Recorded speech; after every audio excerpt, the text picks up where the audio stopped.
తప్పకుండా అమ్మ. విషయం ఏమిటి అంటే ఇక్కడ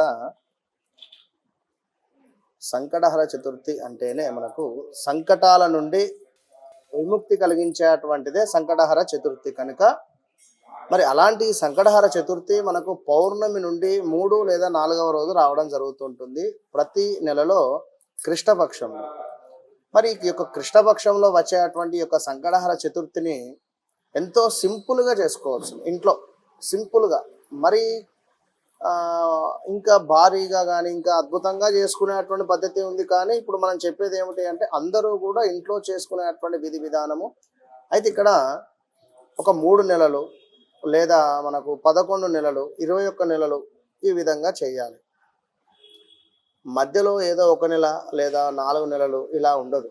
చేస్తే 3 నెలలు చేయండి, లేదు అన్నటువంటి సందర్భంలో 11 నెలలు లేదా 21 నెలలు చేయాలి ఖచ్చితంగా కూడా. అయితే ఏదో ఉపవాసం ఏదో ఉంటున్నాము అనేటువంటి భావన అంతేగాని మరి వీరికి అసలు ఎట్లా చేయాలి అనేటువంటిది చూసుకున్నట్టయితే ఈ విధంగా ఒక ఎరుపు రంగు వస్త్రాన్ని తీసుకోవాలి. 1 మీటర్ ఉండేటువంటి ఒక ఎరుపు రంగు లేదా